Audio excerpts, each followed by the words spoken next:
For its third appearance on Nintendo's 64-bit platform, Madden 2000 seems to rest a little bit on its laurels. Now, there are some updates to the gameplay, animations, and some upgrades to modes, but is this game a worthwhile successor to Madden NFL 99, and is it still worth playing today? We answer all that and more in this retro review. Danny from the Famicast here. If you're new to the channel, please be sure to subscribe and turn on those notifications. Leave us a comment down below and we may read it out on our bi-weekly show called the Famicast. Today though, we're taking a look at Madden NFL 2000 on the Nintendo 64. Now that was a perfectly thrown pass. Madden NFL 2000 was EA's American football title featuring players, rosters, and teams from the 1999 NFL season.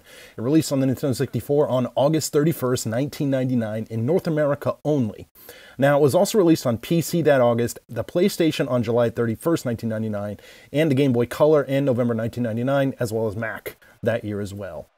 Now, sales numbers between the Nintendo 64 and PlayStation versions were pretty much what you'd expect from sports games of the era.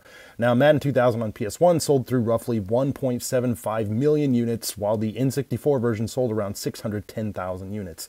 Now, this is also the last Madden title to feature John Madden on the cover, well, in North America at least. Now, the PAL version saw the Green Bay Packers' Dorsey Levens on the cover there. Now, I'm sure we all have our own stories with where we were and what we were doing around the same time as this game's release. Now for me, at the time, I was still playing a lot of Madden 99 and 64, but at the time I was really super impressed with what was happening on the Dreamcast with NFL 2K. Also, being a poor high school kid, I really didn't have the money to throw down on Madden 99 at the time, so I skipped out on this one until much later in life. Now, getting into the game itself here, now while Madden 99 saw quite an improvement in the control department when compared to Madden 64, the changes made between 99 and 2000 are a little bit more subtle here. Now, I think the AI seems to be a bit better overall, and it's still easier to run the ball versus passing.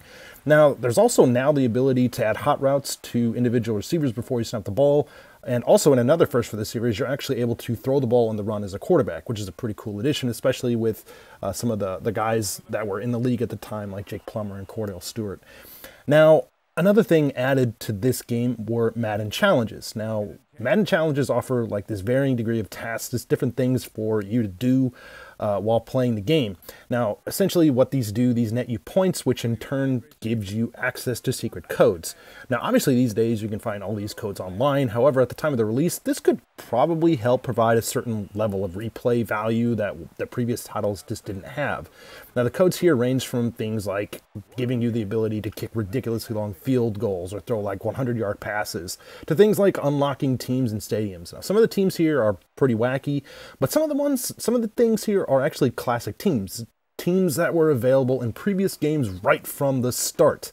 Now, it's not quite like a pay-to-play or something like that type of thing that we see these days, but I think having these teams included from the start would have been a better option here. Now, similar to Madden 99, and obviously in an effort to appease more casual pigskin fans, an arcade mode is available in Madden 2000. Now, not only that, but you could even change the overall size of the players on the screen, and like I said earlier, you can actually unlock some pretty crazy teams via the Madden challenges. And when you're playing in this mode here too, you won't hear Pat Summerall, you'll hear a different play-by-play announcer. It's the guy who does the EA Sports. Like, you'll hear that guy basically calling the plays. Madden does pop in every once in a while. So yeah, well, I certainly understand the thinking behind the decision, especially at the time with, games like, NFL Blitz and Game Day and even NFL 2K for that matter, with a little bit more of an arcadey feel. I understand why they put this in here, but I'd say if you're looking for arcade action, you're not really going to find a significant change to gameplay, as things here remain and feel largely the same. Now for modes, basically all the modes that you've come to expect are present in Madden 2000. You have Exhibition, Season, Tournament, and Practice, and of course you have Franchise. Now, I think it's important to note that some slight enhancements for Franchise mode were actually made with this game. Now, while it first appeared in Madden 99, some tweaks here basically kind of make this mode a little bit more user-friendly. I mean, of course, in this mode, you're taking control of an NFL team or teams for up to 30 seasons, and you can control everything on and off the field in an attempt to bring home the Lombardi Trophy. Now, this time it's possible to actually let the CPU handle all or some of the off-season re-signings, draft-related decisions, and stuff like that. So if you're looking to get into a deep mode, I think this makes it easier, as it can be, it can be a bit tough to manage all this stuff in the off-season and what it has to offer. I mean, I know in Madden 99, I messed up quite a few times, like just re-signing all my players before the draft, and then I didn't have any more money to even sign any of the draft picks or something like that. So, I mean, at the same time, if you're still comfortable with doing this all yourself, well, I mean, that's still available. Now, one other thing that they added to this game, too, is the ability to create your own plays. I'm not really so much into that myself, but if you're out there, you're an aspiring football mind, I mean, hey, this is here, and you can give it a shot. Now, Madden 2000 has taken a bit of a step back from 99 in terms of visuals. I mean, sure, the character models here still do sport a decent level of detail with, team emblems, accurate uniforms, and more. However, I think the models themselves look a little bit more rough overall. I think the players have a bit more, they look a little bit more angular than what they did in 99. But I mean, the game runs smoother because of this slight downgrade. Now, at the same time, there are a few additions to the game that help it be a little bit more realistic. There are new player animations, including some new celebrations, and also some animations for players showing frustrations, after making poor plays or making some kind of mistake. And another thing here, too, for the first time in the series, players actually appear along the sidelines. I mean, sure, they're 2D, but it kind of helps bring more realistic look to the overall package. Now, not only that, but if you make a big play on offense or defense, the camera will kind of cut over to some fully modeled players celebrating on the sidelines. I thought that was pretty cool. I mean, other things here too, like big hits that can knock players' helmets off, also make their debut in Madden 2000.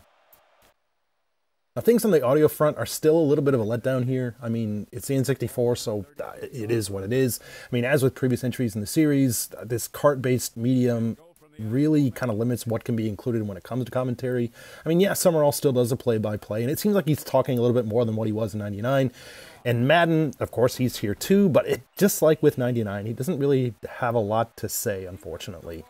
Now, it's a pity, but N64 gamers were more than likely knew what they were getting into when they picked up this version of the game. Madden 2000 is a pretty solid game. I mean, franchise mode has seen improvements to make managing the offseason easier. I think the game runs a little bit smoother, and the Madden challenges are a way to possibly keep you coming back. Now, at the same time, I do think it's a bit annoying to have classic teams hidden behind this arbitrary code system, and yeah, the game does look a little bit worse than its predecessor. But let's go ahead and just kind of turn things over to you guys. Did you play Madden 2000 back in the day? What did you think about it? And just for fun, what was your favorite team or teams from the 1999 season? I'm a Bears and Browns fan, so I don't remember really having too much to root for during that time, but I always thought the Titans were a pretty fun team to watch back then. Be sure to sign up in the comments below. We'd love to hear from you. And as always, thank you guys so much for checking out this video. If you like what you see, please feel free to drop this video a like. If you're new to the channel, please be sure to subscribe. We've got tons of podcasts, video reviews, looks at old and new sports games like this, and a whole lot more. Now again, this is Danny from the Famicast. Thanks for watching, and we'll catch you later. Number 88. Now that was a tough catch in traffic. What a catch. Let's see that one again. Look at that perfect pass.